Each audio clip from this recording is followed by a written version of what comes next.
Hi friends, welcome to our channel. నేను మీ MPR. YS Rajasekhar Reddy ఆయన గురించి మనం ఆల్రెడీ వీడియో చేశాం. ఈ వీడియో కూడా మన పొరుగు రాష్ట్రం సీఎం గారు ఆయన ఇద్దరు ముగ్గురు మంత్రులు ఏం మాట్లాడారో ఒకసారి క్లుప్తంగా మీకు చెప్తాను. అయితే చెప్పే ముందుగా మన ఛానల్ని లైక్, షేర్, సబ్స్క్రైబ్ చేయండి. తెలంగాణ ముఖ్యమంత్రి రేవంత్ రెడ్డి గారు ఆయన విజయోత్సవలో మాట్లాడుతూ జగన్మోహన్ రెడ్డి కడప పులివెందుల గడ్డ మీద తేల్చుకుందాం, వస్తావా, నీ ఎంత చూస్తాను, వస్తావా అన్నట్టు మాట్లాడారు. మరి ఈయన ఇంతకుముందు ఏం చేశాడు? 2019 నుంచి 2024 వరకు నోర్లు ఎవరు కట్టేశారు? మీవి కేసీఆర్ కట్టేశారా? చంద్రబాబు నాయుడు కట్టేశాడా? సోనియా గాంధీ మేడం కట్టేసిందా? రాహుల్ గాంధీ కట్టేశారా? మోడీ గారు కట్టేశారా? ఏం రేవంత్ రెడ్డి గారు, మీరు తెలంగాణ రాష్ట్రంలో ఒక సీఎంగా ఉన్నారు, మీ రాష్ట్ర ప్రజలకు ముఖ్యమంత్రిగా ఉన్నారు. ఈ విధంగా మీరు మాజీ ముఖ్యమంత్రి గారిని మాట్లాడతారా? అలాగే ఒక ప్రస్తుత మినిస్టర్ ఉంది, ఒక ఆవిడ కొండా సురేఖ అంట. ఆమె గారు ఎక్కడో ఉన్న వారిని తీసుకొచ్చి ఆవిడని ఎమ్మెల్యే వాళ్ళ భర్తని ఆవిడని జనజీవన శ్రవంతిలోకి తీసుకొచ్చినటువంటి రాజశేఖర రెడ్డి గారి గురించి ఆవిడ ఈరోజు ఏదో రకరకాలుగా మాట్లాడుతున్నారు. మరి ఈరోజు మీరు మాట్లాడిన వాళ్ళు ఇంతకుముందు మీరు ఏం చేశారు?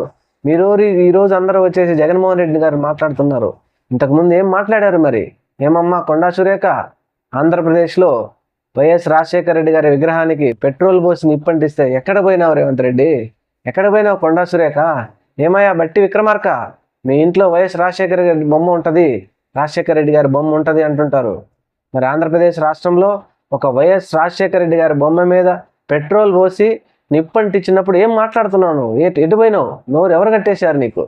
వైఎస్ఆర్ హెల్త్ యూనివర్సిటీ అనే పేరును, వైఎస్ఆర్ పేరుని చెప్పులతో కొట్టి పగలగొట్టినప్పుడు ఎక్కడున్నావు? ఎక్కడ పెట్టుకున్నారు మీరు అందరు నోర్లు? ఏమైపోయినాయి మీ నోర్లన్నీ? ఈరోజు వచ్చి ఎవరో విజయోత్సవ వేడుకలు చేస్తుంటే జగన్మోహన్ రెడ్డి మీద తొడలు కొడతారా మీరు అందరూ? ఏం తెలుసని మీకు రాజకీయం? మీరేంటంటే మీ రాజకీయ స్వలాభం కోసం రాజశేఖర రెడ్డి మావాడు, మీ బ్యానర్ల మీద రాజశేఖర రెడ్డి ఉంటేనే మీరు ఎమ్మెల్యేలుగా గెలవగలరు, ముఖ్యమంత్రులు అవ్వగలరు. ఆ సంగతి రాహుల్ గాంధీకి కూడా తెలుసు. ఏం రాహుల్ గాంధీ గారు, మీరు ఈరోజు ప్రతిపక్ష నాయుడు గారు అంటున్నారు, ప్రతిపక్ష నాయకుడిగా మీరు ఎన్నికయ్యారు. అయితే ఆంధ్రప్రదేశ్ రాష్ట్రంలో 2 సార్లు 2004, 2009లో ప్రధానమంత్రికి ఎన్నిక కావడానికి ఎంతమంది ఎంపీలను ఇచ్చినటువంటి డాక్టర్ వైఎస్ రాజశేఖర రెడ్డి గారు, ఆయన గురించి ఆంధ్రప్రదేశ్ రాష్ట్రంలో ఈ విధంగా జరుగుతూ ఉంటే మీరేమైనా ఎందుకు ఇది మా నాయకుడి మీద ఎందుకు ఇది చేస్తున్నారని ఒక మాట మాట్లాడారా? ఈరోజు వచ్చి మేము వారసులం, మా షర్మిలమ్మ వైఎస్ రాజశేఖర రెడ్డి గారికి వారసులు అంటారా మీరు? మీరు ఏ విధంగా నోర్లు పెట్టుకొని ప్రజల దగ్గరికి వచ్చారు? కొంచెమైనా ఆలోచించండి, మనసు పెట్టి ఆలోచించండి. ప్రజలు ఇవన్నీ మర్చిపోయినారు అనుకుంటే తప్పు. చరిత్ర అనేది చెరిపేస్తే పోదు. ఈరోజు ఉంటుంది, మీరు ఈరోజు మాట్లాడిన మాటలు మర్చిపోవచ్చు. ఈరోజు మీకు ఎవరు సపోర్ట్ ఉన్నారు, ఎవరు సపోర్టుతో వచ్చి మీరు మాట్లాడగలిగారో అందరికీ తెలుసు, ప్రజలందరికీ తెలుసు. అది గుర్తుపెట్టుకొని ఏదో మనకు అవసరం వచ్చినప్పుడు మాట్లాడదాం, తర్వాత మనం మాట్లాడకూడదంటే మాత్రం పొరపాటు. తెలంగాణలో కూడా కోట్లాది మంది వైఎస్ రాజశేఖర రెడ్డి అభిమానులు ఉన్నారు, వారు కూడా అందరూ గుర్తుంచుకుంటారు. ప్రజలారా మీరందరూ గుర్తుంచుకోండి, ఇలాంటి నాయకులు మీకు అవసరమా?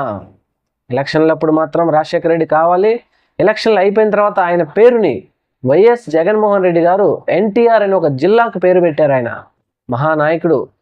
దేశంలో వైఎస్ రాజశేఖర రెడ్డి, ఎన్టీ రామారావు, ఆంధ్రప్రదేశ్లో వంగవీటి రంగా, ఇలాంటి నాయకులని ఎవరైనా ఏ పార్టీకి సంబంధం లేకుండా అభిమానిస్తారు. అలాంటి నాయకులు మీకు ఎలక్షన్లప్పుడు కావాలి. ఆ తర్వాత ఏం జరిగినా మీరు పట్టించుకోరా. చరిత్ర చెరిపేస్తే చెరిగిపోదు. నాయకులారా, పక్క రాష్ట్రం, పొరుగు రాష్ట్రం నాయకులారా గుర్తుపెట్టుకోండి, మిమ్మల్ని ప్రజలు క్షమించరు. Thank you. మన ఛానల్ని సబ్స్క్రైబ్ చేసుకోండి.